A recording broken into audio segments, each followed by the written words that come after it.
मेरे प्यारे विद्यार्थियों नमस्कार।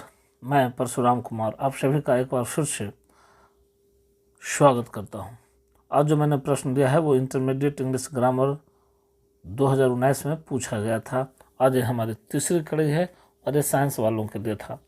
तो चलिए मैं शुरुआत करता हूं आज की तीसरी कड़ी का। पहला प्रश्न कहता है कि दैट्स स्ट्रेंज आवर किड्स खाली स्थान बाच TV serial choose the best option. अब ध्यान देंगे यहाँ पर जो लिखा हुआ है वो लिखा हुआ है किड्स। क्या लिखा हुआ है? किड्स। तो किड्स जो है पुलर नाउन है, तो पुलर नाउन के साथ इसमें कौन सा भरेगा? तो किड्स को देखेंगे और यहाँ पर लिखा हुआ है वॉच, है ना। अब ध्यान दीजिएगा, तो बाच जब लिखा हुआ यानी अर्थात जो बाच जो है V1 है, तो जब बाच V1 है तो इसके पहले कभी भी आर का इस्तेमाल नहीं होगा, ना ही बी का इस्तेमाल होगा और नन ऑफ दिस तो होगा ही नहीं। किड्स पुलर नाउन है ना। तो याद रखेंगे कि पुलर नाउन के साथ हमेशा जो है पुलर वर्ब का इस्तेमाल होता है। तो किड्स यहाँ पर पुलर है इसलिए इसके साथ डू नॉट का इस्तेमाल होगा। अब चलते हैं प्रश्न संख्या 2 की ओर। प्रश्न संख्या 2 कहता है कि देख खाली स्थान है नेक्स्ट वीक। देखिए अब ध्यान कुछ भी नहीं देना है, यहाँ भी वही कह रहा है कि चूज द बेस्ट ऑप्शन।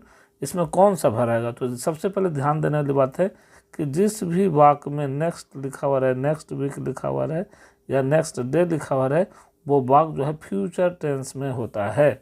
अब देखेंगे नेक्स्ट वीक फ्यूचर टेंस में कौन सा वाक्य है? तो हैड कम तो फ्यूचर में होता नहीं है, ये भी गलत है। कमिंग भी नहीं होता, केम भी नहीं होता है। सेल बिल प्लस V1 जो होता है ना, नेक्स्ट वीक रहेगा तो इसमें क्या स्ट्रक्चर होता है?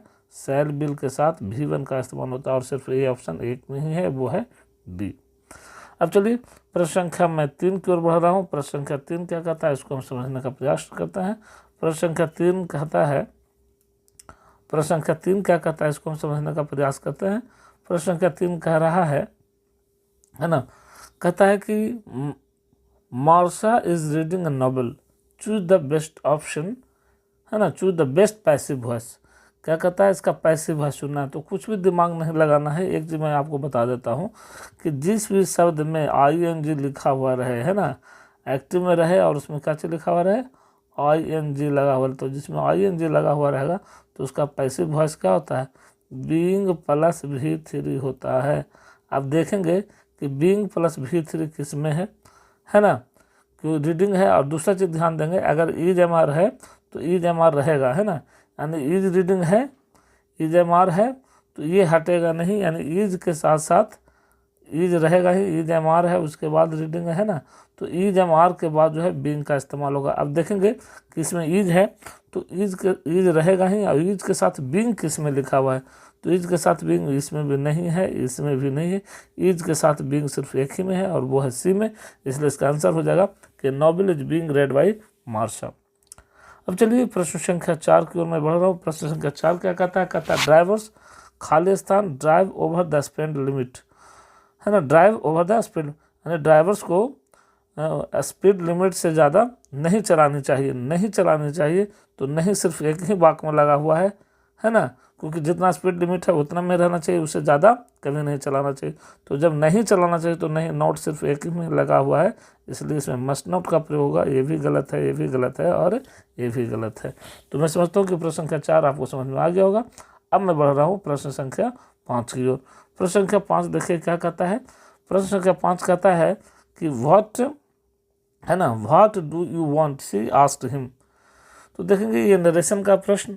तो सबसे पहले देखिएगा इधर क्या किया है, तो शी आस्क्ड हिम तो ये रह जाएगा, इसको आप कुछ नहीं करना है आपको। शी आस्क्ड हिम यहाँ तक आपको समझ में आ रहा होगा। शी आस्क्ड हिम के बाद देखेंगे यहाँ पर जो है प्रश्न क्या है, यहाँ पर क्या किया है कि यहाँ पर प्रश्न क्या किया है कि यहाँ व्हाट लिखा हुआ है। तो देखिएगा व्हाट अगर रहता है WH क्वेश्चन नरेशन में तो ये चेंज नहीं होता, व्हाट हो गया। अब यहाँ पर लिखा हुआ है do you want, present indefinite में है ना, तो प्रेजेंट इंडिफिनिट जो है क्या क्यों बदल जाता है? पास्ट इंडिफिनिट में बदलता है। और यू जो है किसके अनुसार बदलता है? सेकंड पर्सन है तो ऑब्जेक्ट के अनुसार बदला, तो ऑब्जेक्ट में ही है ना। तो यहाँ क्या हो जाएगा? आस्क के बाद आस्क तो रह ही जाएगा, ask she asked him what रह जाएगा और उसके बाद हो जाएगा ही वांटेड।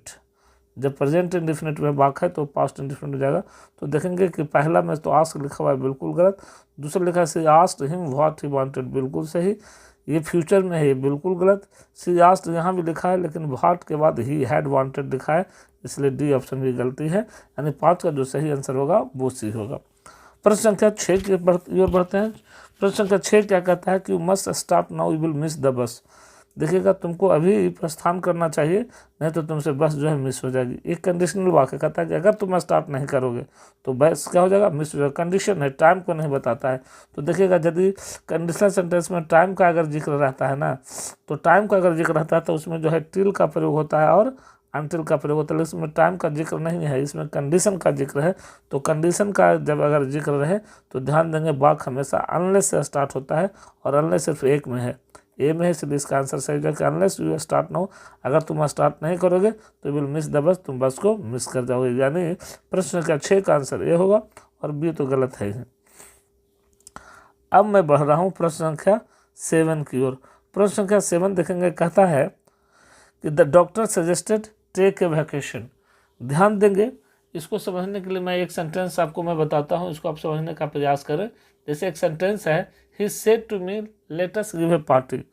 एक सेंटेंस है, he said to me comma inverted comma चालू let us give a party. तो देखिए, जब इसको आप चेंज करेंगे तो देखिएगा let us give a party, ये जो है सजेशन का बोध करवा रहा है ना, कि चलो एक पार्टी देते हैं। तो जब सजेशन का बोध होगा ना, तो यहाँ पर ध्यान देंगे कि सेड टू बदल जाता है, क्या बदल जाता है, ही सजेस्टेड, ठीक है। अब उसके बाद डैट लिखेंगे, और लेट्स के बदले क्या हो जाएगा, लेट्स के बदले जो है ये हट जाता है, इसके जगह पर हो जाता है we should give a party. अब देखिए, जब ये बात को देखेंगे तो आपको समझ में आ जाएगा। यहाँ पर लिखा है डॉक्टर सजेस्टेड है, तो डॉक्टर सजेस्टेड के बाद डैट लगेगा, तो डैट किस में लगा हुआ है, तो देखिएगा द पेशेंट इसमें भी नहीं है, इसमें भी नहीं है, और इसमें भी नहीं है, इसमें लगा हुआ है डैट द पेशेंट शुड, है ना, क्योंकि शुड के बाद यहाँ भी बनिया सेट कर रहा है। तो प्रश्न संख्या 7 का आंसर क्या हो जाएगा, सी इसका जो है राइट आंसर होगा। चलिए, अब मैं बढ़ रहा हूँ प्रश्न संख्या 8 की ओर। प्रश्न संख्या 8 क्या कहता है, इसको हम समझने का प्रयास करते हैं। प्रश्न संख्या 8 कहता है कि I have a homework to do. देखिए, पिछला साल भी पूछा गया था, इसके पहले वाले में भी। ध्यान देंगे, होमवर्क जो है अनकाउंटेबल नाउन है, और अनकाउंटेबल नाउन के पहले कभी भी ए का प्रयोग नहीं होता, इसलिए बिल्कुल गलत। सेकंड देंगे, I have homework to do. यह देखेंगे, होमवर्क के पहले किसी भी आर्टिकल का प्रयोग नहीं किया है। ये जो वाक्य है बिल्कुल सही है, क्योंकि आपको कैरेक्टर चुनने के लिए कह रहा है ना। बाकी तो सब गलत है। I will have homework to do, ये फ्यूचर की बात है। आई हैविंग तो होगा ही नहीं, क्योंकि सब्जेक्ट के बाद तुरंत ING कभी नहीं लगता है, वो भी बिना जुड़े भर के, इसलिए ये भी नहीं होगा और ये भी नहीं होगा, है ना। ये कंपल्सन को बताता है, प्रेजेंट कंपल्सन को बतलाने के लिए सब्जेक्ट प्लस है ना, सॉरी कंपल्सन नहीं बता रहा है, ये कह रहा है कि मेरे पास होमवर्क है टू डू, माने करने के लिए ना, कंपल्सन नहीं है इसमें। अब चलिए प्रश्न संख्या 10 की ओर बढ़ते हैं। प्रश्न संख्या 9 की ओर बढ़ते हैं। प्रश्न संख्या 9 कहता है कि वेन सीता खाली स्थान back we will discuss the problem. ध्यान देंगे, यदि 2 सेंटेंस रहे और उसमें एक सेंटेंस में क्या लिखा हुआ रहे, सब्जेक्ट के बाद शैल या विल लिखा हुआ रहे, है ना, शैल विल, और उसके बाद अगर V1 लिखा हुआ रहता है तो एक सेंटेंस में रहेगा, और जो दूसरा सेंटेंस होगा उसमें हमेशा V1 या V5 का प्रयोग होगा। और ध्यान देंगे, वो सेंटेंस जो है कंजक्शन से स्टार्ट होगा। जो सेकंड कंजक्शन से जो स्टार्ट होगा उसमें जनरली इफ़ या भेन लगा हुआ रहता है। तो एक सेंटेंस में तो यहाँ विल लिखा हुआ है, दूसरा जो सेंटेंस होगा इफ़ रहेगा या तो भेन रहेगा, उसके बाद सब्जेक्ट के बाद V1 रहेगा या तो V5 रहेगा। अब देखेंगे तो इधर तो फ्यूचर सही है। अब इधर देखें, भेन सीता है, तो सीता के बाद सीता के साथ ये सिंगुलर नाउन है, तो सिंगुलर वर्ब का इस्तेमाल होगा। अब देखेंगे सिंगुलर वर्ब इसमें कौन है, प्रेजेंट इंडिफरेंट में, तो प्रेजेंट इंडिफरेंट में एक ही है, वो है बी वाला। ये तो होगा नहीं, क्योंकि अगर इधर फ्यूचर देंगे, दोनों तरफ फ्यूचर कभी नहीं होता है। अगर सीता विल कम बैक लिख देंगे तो ये गलती हो जाए, क्योंकि इधर फ्यूचर है और इधर फ्यूचर, 2 फ्यूचर एक वाक्य में कभी नहीं आता। दूसरा यहाँ केम लिखा है तो ये गलती, बिल्कुल गलती है। हैज़ कम तो होगा नहीं, ये भी मैंने बताया कि एक तरफ शैल विल तो दूसरा तरफ सब्जेक्ट के बाद V1 या V5 लगता है। प्रश्न संख्या 10 की ओर मैं बढ़ रहा हूँ। प्रश्न संख्या 10 क्या कहता है, इसको समझने का प्रयास करेंगे। खाली स्थान he come with us, choose the best option. अब बताइए कि इसके साथ कौन सा लगेगा, इज लगेगा, इज ही कम। अगर इज आप लगाते हैं तो ध्यान देंगे, इज के बाद क्रिया में ING लगता है तो नहीं, ये तो होगा नहीं। डू तो कभी नहीं लगेगा ही के साथ कभी भी डू का प्रयोग नहीं होता, ही के साथ में तो हैव का प्रयोग होता है। तो यहाँ पर जो बेस्ट ऑप्शन है वो विल है, विल ही कम विथ अस, क्या वो हमारे साथ आएगा। तो प्रश्न संख्या 10 जो है आपको समझ में आ गया होगा। अब मैं बढ़ रहा हूँ प्रश्न संख्या 11 की ओर। देखेंगे प्रश्न संख्या 11 क्या कहता है, इसको हम समझने का प्रयास करते हैं। प्रश्न संख्या 11 कहता है आई विश वेयर आई एंग। ध्यान दीजिएगा, यदि सेंटेंस के शुरुआत में आई विश लिखा हुआ रहे तो उसके बाद कोई भी सब्जेक्ट रह सकता है, कोई भी सब्जेक्ट हो, लेकिन उसके बाद हमेशा एक ही वर्ब का प्रयोग होता है और वो है बेयर। और बेयर नहीं रहेगा तो V2 रहेगा, तो V2 तो किसी में है ही नहीं, बात बेयर है। तो देखिएगा आई विश सब में है, सब में है। अब आई विश के बाद सब्जेक्ट का इस्तेमाल होगा, तो आई विश के बाद सब्जेक्ट इसमें नहीं है, है ना। देखिए बेयर लिखा बेयर। अब आई विश के बाद सब्जेक्ट 2 गो में है, यहाँ आई है और यहाँ भी आई है। अब देखिएगा ये हाइपोथेटिकल क्वेश्चन है समझ में आ रही बात। तो आई विश के साथ बेयर का प्रयोग होता है, तो बेयर सिर्फ इसमें है, सी में। आई विश आई बेयर, काश में पुनः जवान होता है ना, काश में चुनिया होता है। I wish I were bird, माने वैसी कल्पना जो कभी सही नहीं हो। जैसे कोई व्यक्ति है और कहता है कि काश में चुनिया होता तो उड़कर मैं तुम्हारे पास चला जाता। Is it possible for a person to become चुनिया। ये संभव ही नहीं है कि कोई व्यक्ति जो है चुनिया बन जाए। तो इस तरह का यदि प्रश्न रहता है तो उसमें सिर्फ एक ही वर्ब का इस्तेमाल होता है, और वो वर्ब कौन सा है, बेयर है। और आई विश ऐसे भी याद रखें कि आई विश के साथ बेयर का इस्तेमाल होता है, तो आई विश के साथ बेयर सिर्फ इसी के साथ इस्तेमाल हुआ है, इसलिए 11 का जो राइट आंसर होगा वो हो जाएगा सी। अब मैं बढ़ रहा हूँ प्रश्न संख्या 12 की ओर। प्रश्न संख्या 12 कहता है have you seen Khalistan Taj Mahal. ध्यान देंगे, कोई भी हिस्टोरिकल बिल्डिंग रहे, ताजमहल क्या है, ऐसा बिल्डिंग जो हिस्ट्री में फेमस हो, तो उसके पहले जो है हमेशा द का प्रयोग होता है। तो ये तो होगा नहीं, ये भी नहीं होगा, और द जो है सी में है, तो 12 का राइट आंसर सी हो जाएगा, बाकी कोई नहीं। अब मैं बढ़ रहा हूँ प्रश्न संख्या 13 की ओर। प्रश्न संख्या देखिए 13 क्या कहता है, इसको हम समझने का प्रयास करते हैं।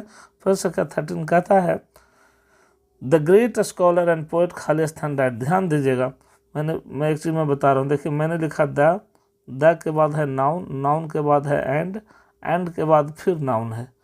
दूसरा देखेंगे, ध्यान देंगे कि द लिखा हुआ है, फिर नाउन है, नाउन के बाद एंड है, एंड के बाद द प्लस नाउन है, ये ध्यान दीजिए, है ना। अब देखिएगा ऊपर वाले वाक्य में देखेंगे सिर्फ एक ही द का इस्तेमाल हुआ है। तो यदि 2 नाउन रहे और एक ही के पहले द का इस्तेमाल रहे तो उससे एक व्यक्ति का बोध होता है।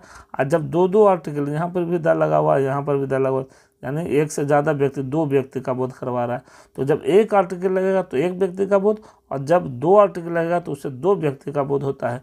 तो जब एक व्यक्ति का बोध होगा तो उसके साथ सिंगुलर वर्ब का प्रयोग करेंगे, और एक से ज़्यादा व्यक्ति का बोध होगा तो उसके साथ हम लोग कैसे वर्ब का प्रयोग करते हैं, प्लूरल वर्ब का। अब देखिएगा the great scholar and poet है, सिर्फ एक के पहले द का इस्तेमाल हुआ है, ठीक है।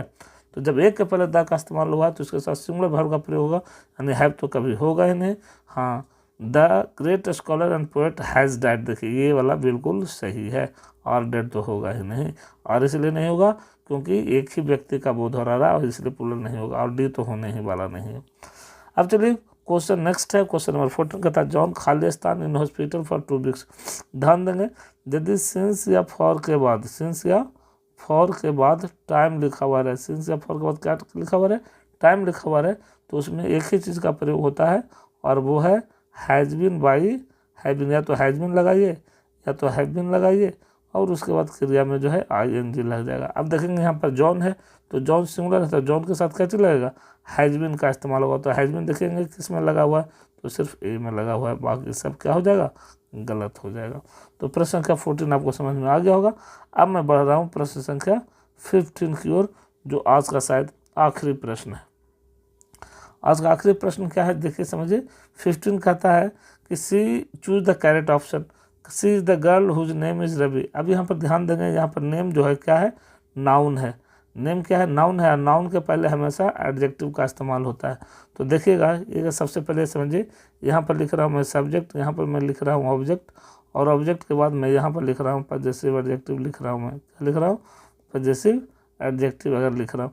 तो देखिए हु का इस्तेमाल सब्जेक्ट के रूप में होता है, ऑब्जेक्ट करेंगे तो हुम हो जाएगा, और पॉजिटिव एडजेक्टिव करेंगे तो क्या हो जाएगा, हुज हो जाएगा। तो देखेंगे अब यहाँ पर हुज, यहाँ पर नेम जो है नाउन है, नाउन के पहले एडजेक्टिव होता है, तो एडजेक्टिव सिर्फ एक ही है, हुज है, हुम भी ऑब्जेक्ट है, ये भी गलत है, डैट भी गलत है। तो 15 का जो सही ऑप्शन होगा वो ये होगा। तो मेरे प्यारे विद्यार्थियों, आज के लिए बस इतना ही। आज की कड़ी को हम यहीं पर विराम देते हैं। जल्दी हमारी मुलाकात अगली कड़ी में होगी, तब तक के लिए गुड बाय, टेक केयर, नमस्कार।